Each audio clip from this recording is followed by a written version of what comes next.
wabarakatuh. Perkenalkan, nama saya Muhammad Satria Prakasa dari kelas A Fakultas Hukum Universitas Pasundan dengan NPM 201000018. Di sini saya akan mempresentasikan tentang tugas yang saya bikin untuk melengkapi ujian akhir mata kuliah pengantar hukum Indonesia. Hukum pidana material. Hukum pidana material berisikan peraturan-peraturan tentang perbuatan yang diancam terhadap hukum pidana, mengatur pertanggungjawab terhadap hukum pidana, hukuman apa yang dapat dijatuhkan terhadap orang-orang yang melakukan perbuatan yang bertentangan dengan undang-undang. Yang kedua adalah hukum pidana formil. Hukum pidana formil merupakan sejumlah peraturan yang mengandung cara-cara negara mempergunakan haknya untuk mengadili serta memberikan putusan terhadap seorang yang diduga melakukan tindakan pidana.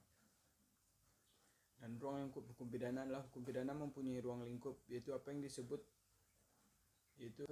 dengan peristiwa pidana atau delik ataupun tindak pidana. Dilihat dari perumusannya, peristiwa pidana atau delik dapat dibedakan dalam 1. Delik formil dan delik material.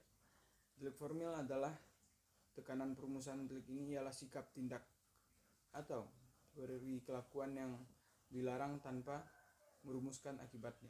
Dan 2. Delik material. Tekanan perumusan delik ini adalah akibat dari suatu sikap, tindak, atau perilakuan. Sumber hukum pidana di Indonesia. 1. Kitab Undang-Undang Hukum Pidana. Yang kedua, peraturan-peraturan tindak pidana di luar KUHP, misalnya Undang-Undang Tipikor, Undang-Undang Anti Money Laundering, Undang-Undang Lingkungan Hidup, Undang-Undang Anti Trafficking, Undang-Undang Perlindungan Anak, Undang-Undang KDRT, dan lain-lainnya. Berlakunya KUHP. Dalam hukum pidana ada suatu adagium yang berbunyi nullum delictum nulla poena sine previa lege penali. Artinya, tidak ada suatu perbuatan dapat dihukum tanpa adanya peraturan yang mengatur perbuatan tersebut.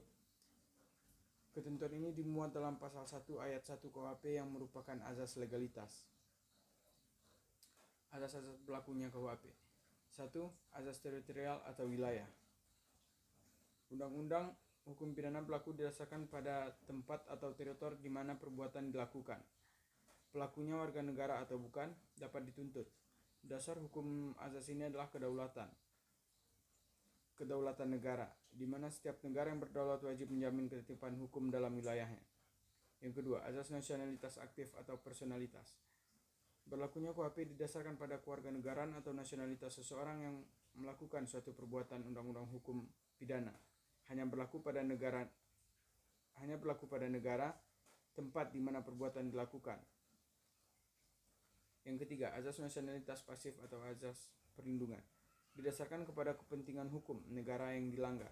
Bila kepentingan hukum negara dilanggar oleh warga negara atau bukan, baik di dalam ataupun di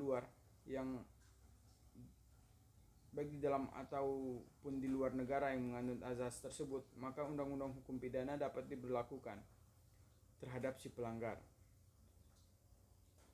Dan yang keempat adalah undang-undang hukum pidana